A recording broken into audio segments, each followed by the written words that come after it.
Representative Ilhan Omar, joined by Alexandria Ocasio-Cortez, called President Trump the F word this week, fascist. But President Trump's comment back to Omar was so much better. Actor Chris Pratt was blasted by left-wing media for wearing a "Don't Tread on Me" shirt, and we'll look at the effect the so-called squad is having on the voters. All that and more. I'm Bobby Eberle. This is a 13-minute news hour. And God bless the United States of America.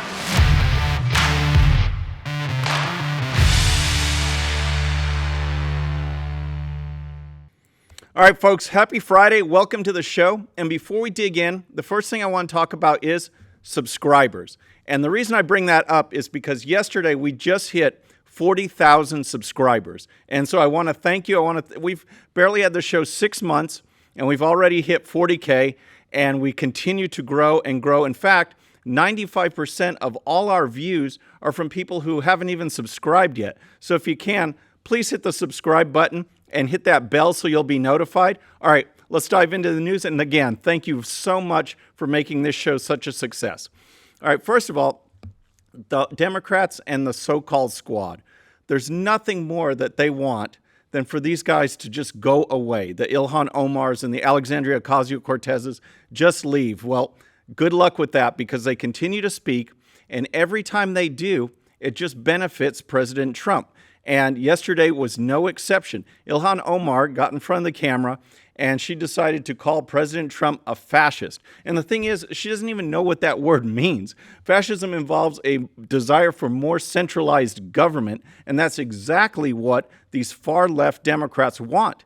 And yet she keeps going on saying it and going on saying it. Here's a clip from yesterday. And as much as he's spewing his fascist ideology on stage, telling you as citizens to go back because they don't agree with his detrimental policies. Oh my gosh. President Trump didn't tell him to go home because there's disagreement in policy. He said that because more and more often, these people act like they don't even like the country that they represent. They say stuff over and over again that just paints a picture of people that do not like America. And here's more from Omar. We tell people that here in the United States, dissent is patriotic. Here in the United States, disagreement is welcome, debate is welcomed, and especially in the people's house, all of our voices are uplifted and heard. So I just had to include that little clip because it's just so bogus, because she talks about disagreement and debate and how they welcome this. And that is the last thing the far left wants. They don't want agreement. They don't want debate. They want everyone running lockstep. And we see it over and over again. As soon as there is some disagreement, even among Democrats, they're targeted. They're called out. They're even trying to get primaries against some of these Democrats. And it's just amazing that she'll go on camera and say that. But the use of the word fascist isn't something new to her. She said it yesterday, but she's been saying this for a while, and it just points out a trend with her. Here's a clip from last year following President Trump's State of the Union address. Check out what she has to say. I was sort of listening to that little bizarre bit about our immigration programs being outdated, and the only thing I could think about was his fascist ideas being outdated. So that's Omar, and so you can see there's a pattern there. But she wasn't alone. Alexandria Ocasio-Cortez also talked to reporters, and here's what she said. Alexandria Ocasio-Cortez, Democrat in New York, speaking to reporters on Capitol Hill, reacted to the president's recent comments, as well as the rally crowd's reaction, by saying it shows they're not in politics anymore. We're not in politics anymore. We are in racism. We are in a fascist government, she said. But there's more. She continues to talk about these attacks and describes themselves as people of color and how now they're facing danger, basically. Here's more from the report. Ocasio-Cortez also said the rhetoric used in recent days could pose personal security issues, not just for lawmakers like herself, but other persons of color. The New Yorker added she trusts Capitol security officials will take care of security, but is fearful more for immigrant communities and other persons of color. People who are going to be targeted because of this rhetoric, that's our main concern, Ocasio-Cortez said. So let's do a little analysis here, all right? they complain that they're being targeted for being people of color, and yet it doesn't occur to them that it's actually because of what they're saying. These are the people that go in front of the camera.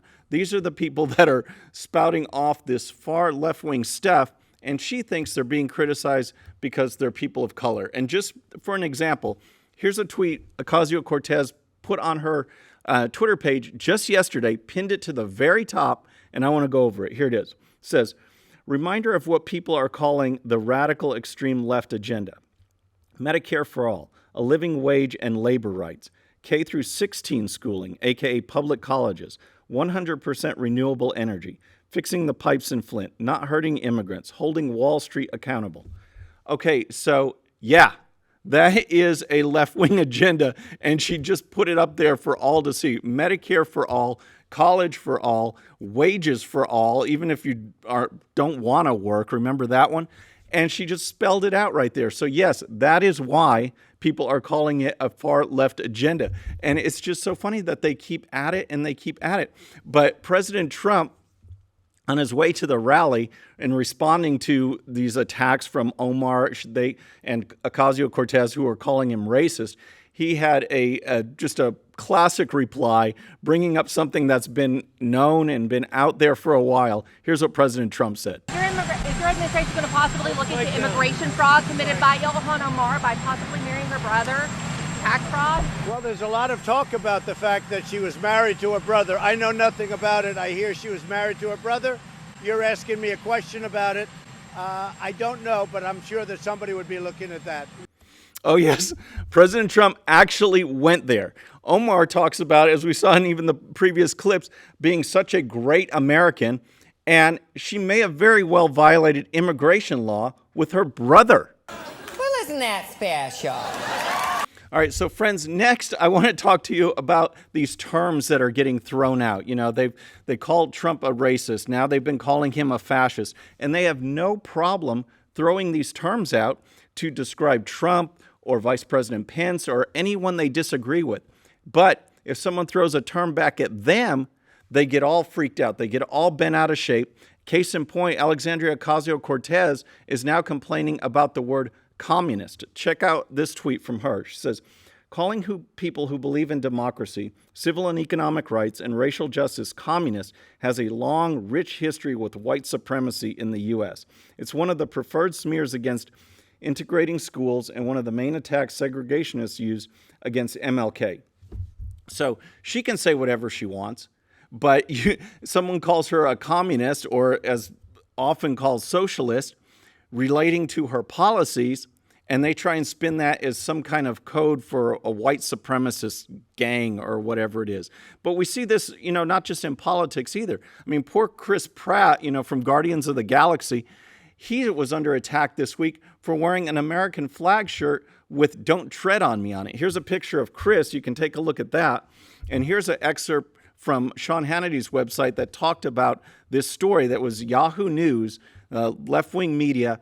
And here's how they described this shirt, this T-shirt that Chris Pratt was wearing. It says, although it is one of the symbols and flags used by the U.S. men's soccer team, Metallica, as well as some libertarian groups, over the years the flag has been adopted by far-right political groups like the Tea Party, as well as gun-toting supporters of the Second Amendment, adds Yahoo. It has therefore become a symbol of more conservative and far-right individuals, and according to the Equal Employment Opportunity Commission of the U.S., it is sometimes interpreted to convey racially tinged messages in some context, adds the entertainment website. Wow, so just check out that wording. Sometimes interpreted in some context. I mean, talk about grasping at thin air, but that is what the left does. They will take words, everyday words, and if they're used against the left, they will try and brand those people or group those people into some kind of disparaging group. In this case, they're saying white supremacists. And yet they throw words around all the time, fascist, racist, and everything like that, and no one calls them on it. No one says, well, hey, you're saying this. These people are just walking along to minding their own business, and you're trying to label them because of a shirt they wear or because they call you socialist when you actually espouse socialist policies. It's just absolutely crazy. And so finally, I want to talk about what's the effect. What's the effect of all this? You've got this squad: Alexandria Ocasio-Cortez, Ilhan Omar, Rashida Tlaib, Ayanna Pressley. You've got them out there. Nancy Pelosi tried to keep them quiet. Trump elevated them again. But what's the effect? How is this, playing with voters and other people? So let's dive into that. First, the Democrats. How are the Democrats, the only Democrats in the House, relating to these people? Well, here's a report from the Daily Caller. It says, the president won this one, the unnamed Democrat said. What the president has done is politically brilliant. Pelosi was trying to marginalize these folks, and the president has now identified the entire party with them. Other Democrats complained about having to defend Omar and Tlaib in particular, given Omar's anti-Semitic comments and Omar and Tlaib's bill in support of an anti-Israel boycott, divest, and sanction movement that most House Democrats oppose. Third Democrat said it's particularly frustrating given the squad's attack on other Democrats, citing criticism over their support for border funding and Ocasio-Cortez going after them on social media and allowing her chief of staff to help primary them. It makes people's skin crawl, the representative said, adding, I can't tell you the number of members who are angry and annoyed about them criticizing us.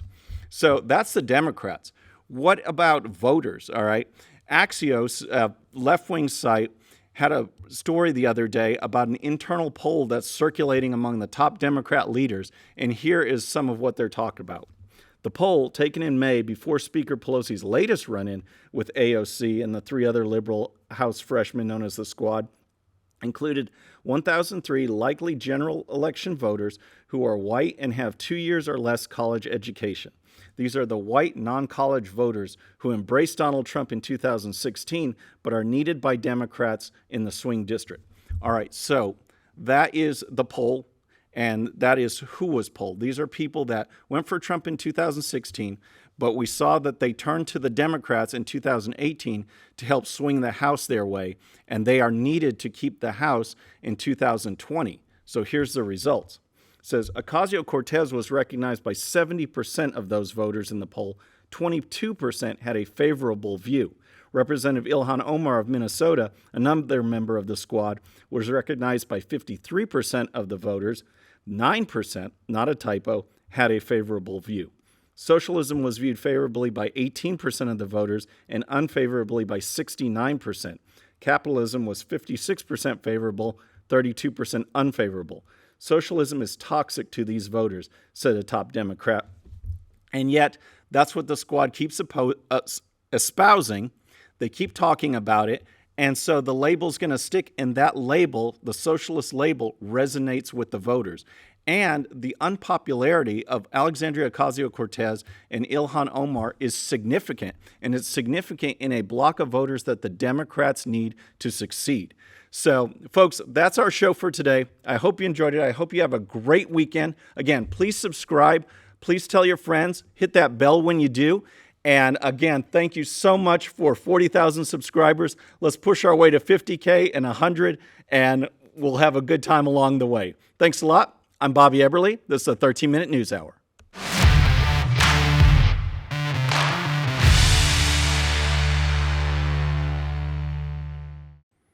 Okay, friends, just a little reminder before you go, and no, this does not count against my 13 minutes. Please hit the subscribe button below and tell your friends. And if you happen to miss our last show, you can check it out right here. And also for great conservative news and commentary, please check out GOPUSA.com. All right, folks, we'll see you on the next show. Have a great day.